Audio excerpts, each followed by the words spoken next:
Have you felt like the last few weeks are just all about the children, school and activities and stuff? And even when you're talking to your partner, it's the kids this, the kids that. And you're sort of upset with each other. Stuff isn't always going so smoothly. And man, you are just fatigued with all that stuff. And you're not really, there's nothing really between you and your partner right now. It's all kids, kids, kids, more kids. And if that's true at all for you, then you're in the right place today. I'm Dr. Robert. And I'm Sarah. And we're gonna talk today to you about parents need love too. Oh, because so what much. we know is it's so easy when you're a parent raising a family, this time of year especially, that it can seem so easy to lose that loving feeling.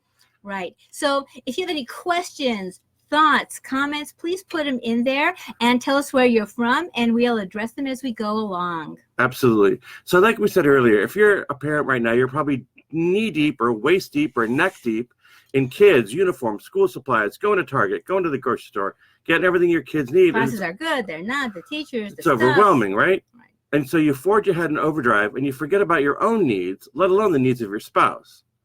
See, too often people that in relationships are serving up bits and pieces to their partner. Right. It's like they're serving up the crumbs of the relationship, and it's no way to sustain a relationship. Now, there are times where, the kids are there, stuff is happening, other things need to go, but you don't do any catch up in between to give back to your partner. So even though it's true, there are times where you're really pushing in a lot of different areas and are just exhausted. But what are you doing for each other to kind of fix that? Because usually what happens is you end up putting Band-Aids on everything in your relationship as a couple, and everything gets being put off in your relationship, so you're not even repairing or maintaining the actual relationship. Sometimes you're not even putting on Band-Aids, you're only putting on Scotch tape. Gosh, isn't that the truth? Isn't that the truth? Sarah has a great analogy she uses about a rose bush. And it's true. Relationships are like a rose bush. Because when it's hot outside, you got to go shade your rose bush. You got to give it a little extra shade. You have to tend it, right? So if you want really nice roses, you have to make sure it has water and food, and that you have to sun, you're shading it, that, you're taking care of it. Because when you don't, then your rose bush really doesn't do very well, and the roses don't do really nicely, and they kind of die off, and it becomes a yucky looking thing. And so when it comes to your relationship, this watering or tending is what we're talking about. Because even though you're a parent, guess what? Parents need love too. And your partner needs love too. So we've got 6 simple strategies for you today that can help you get back some of that loving feeling that you once had, and remind you that you're partners again, so that you can be actually better parents. And you can feel like you're being supported by your partner. Yes, one of you is doing more of this and one of you is doing more of that. But still, you need to feel that they're there for you in the long run. And they're there to support you on those difficult days, on those long days when so much didn't go right. Yep. And so the first suggestion we're going to give you is, number 1, assume positive intentions. This is so important. Yes, because most people assume the negative rather than give their partner the benefit of the doubt. And you must have wanted, it was this, if you had done it different, like, really? Right, and then you start blaming, you get into a world of hurt. So the first tip that we're going to give you is go back to making the best possible assumption when it comes to your partner and what they've done. You'll be stunned at how easy it is to get back to loving them again when you're not assuming the worst possible outcome. Right, that it was simply it could have been an accident. It could have been unintentional. Other stuff happened that made it. Let's give our partners benefit of the doubt. Yep, best possible assumption. Best possible assumption. Number 2 is acting as if. And what that means is sometimes you may not feel it inside like you're being your best partner or your partner's being the best to you. But you know what? If you act as if they are, that means you put on a smiling face, you say please and thank you, you're courteous, you be nice to them even when you don't feel like it. Guess what? You're going to have an entirely different experience as a partner. Right. And usually your partner may have had some stuff go on, in their day also. But we find that partners come back faster and sooner when you're doing the act as if. It's, don't they tell that to actors? Right. They say all the time, act as if. So you're acting as if you really were being that person. And then your partner really begins to turn around also, because they're not hearing the worst from you, so they're not reacting back in that worst way. And you might be saying, oh, but it's so hard right now to acting as if. Well, because you're tired and the kids were pulling you here sure. and there, and your mother-in-law called. And what we have suggestion number 3 for you. Strategy number 3 will help you with acting as if, and that is be your partner's biggest fan. Do you remember? So important. Yeah. Do you remember when you were engaged in the early days and you were probably your partner's biggest fan? You said great things about them. You complimented them all the time. You buoyed them up. And they were supportive, even when stuff was like, middle. Oh, where you won't last so long. Right. They just supported you. And you were more of a we couple rather than an I or a me couple. Yeah, because right now, even though you have kids and you are a we, frequently you're talking like an I. Absolutely. And so we suggest that you take a minute and say something to your partner like, honey, you know what? You did a really great job at getting the kids ready for school. I'm really impressed how committed you are to their classes and their well-being. And it seems like you're working amazingly hard lately. And I think you're just a wonderful mother. Imagine if you said that to your partner, how things would shift around just from being your partner's biggest fan. Even if you were saying, I know stuff didn't quite work, you're frustrated, stuff is happening, but you're really doing a good job. It's not easy to do all these things. Let me tell you, the person who's doing all that, they're juggling. You ever see a juggler? Yes. They're juggling, man. And they're juggling and they're doing these little tricks in between. For sure. The more a person is appreciated, the more they're willing to do. And when you forget to appreciate, when you would rather blame, accuse, and criticize, you're not going to get the best from your partner. Let's be real here. Mm-hmm. I don't know where this idea comes from that, you're making them better in some way. It's some old world idea. It's not true in America today. It's not. And so we're going to move right into strategy number 4, which is bite your tongue. We forget not literally. No, not literally. But we forget to be courteous. More important, we tend to be unthinking and taking our partners for granted for all the little things that they do. What it means is don't say that mean, sarcastic, little caustic remarks that you may want to be saying. Yeah. Bite your tongue. Yeah. Bite your tongue. Keep it inside. Because every time little knives, no little you're at the office and you're telling them what they could have done better. Right. And I love that. Oh, I would have had them have their homework finished already by now. Really? You weren't here when they had a crying meltdown, right. So bite your tongue, because if you want to try to be courteous, you can't be courteous when you're being sarcastic. No. Because sarcasm is not good humor. Okay. Right. It is sort of mean, hurtful humor. Right. It has an undertone of mean-spiritedness to it. Yeah. And when we make suggestions to our partner about how they should live their life or how they should raise the kids, it's usually not even listened to, let alone taking it into account. Well, all we end up doing is end up biting the hand that feeds us. Right. Besides, they get enough of that from their parents and your parents. Right. So next time you think about saying something, we want you to count to 5, bite your tongue. At least, if you need to count to 10, but. Yeah, bite your tongue and really think twice before laying on that advice or that sarcasm bomb or that nasty piece of criticism, because it just doesn't help. You could say, better to say something like, I hear you had a hard day. It was frustrating. So, just even repeat how difficult the day was, and but you could hear that they were trying. Lauren Turk just joined us, and she's joining us from Beverly Hills. Neat.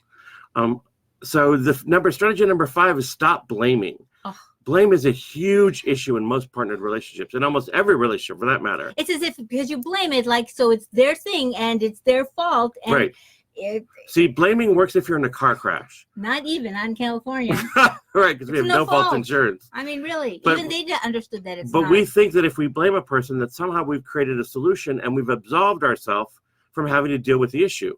Well, the truth is, when we blame, we stop communication entirely. And there is no solution.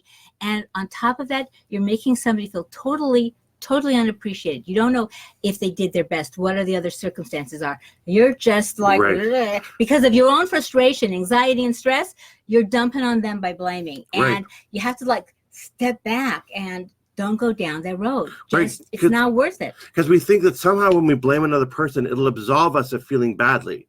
But blame doesn't work like that. And that's why you never feel good. I know people, look, we have couples and one part, it takes a while for them to stop this because somehow they have this mythical belief. It's mythical, that's for sure. That, as long as they're blaming their partner, then it's their partner has to make it better. And they don't feel better. I'm still not feeling better. Try not blaming, because blaming does nothing. It makes both partners feel like A 4-letter word.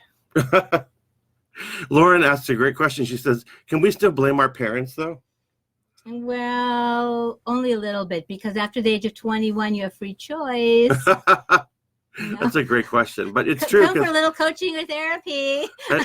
Anytime we blame anyone, the problem is that it stops communication, and that's the big problem. Right. That's So it's so with our parents, it's not so much as blame as it is, that's what you learned, that's what you were taught, that's what you're used to, and it takes time to change what that is, because we do that so naturally, like it's automatic.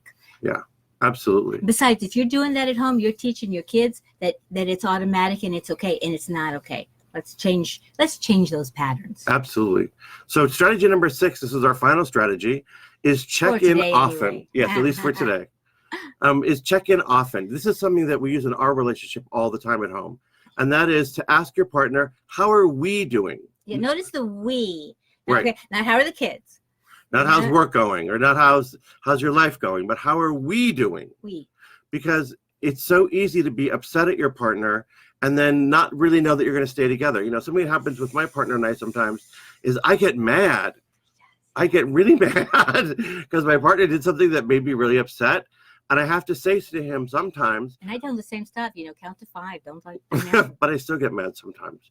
And so what I tell my partner is, look, because he'll say to me, how are we doing after we get into an argument? And I say, I'm mad at you, but we're okay. I'll get over this and we will get through this, but I'm mad at you right now. Because it's true. We don't always agree. People don't agree. There's going to be issues. Even Robert and I have had some really big doozies. Mm-hmm. But we're okay, and we work to get through it and get to the other side. Right, because a healthy relationship is a relationship where your feelings are not invalidated. Right. And by asking the question, how are we doing, it allows you to stay in a partnership. And it's the big we. It's the big we, right? The big we. How are we doing as a couple? Because sometimes when you're doing this kind of stuff, that doubt comes in, you say, I'm leaving, to the store, away, for good, around the corner, just right. to catch your breath or not be so heated, or are you leaving for good? What are you talking about? Like the bigger leaving. Right. So let's do a quick review of our 6 strategies for Parents Need Love Too.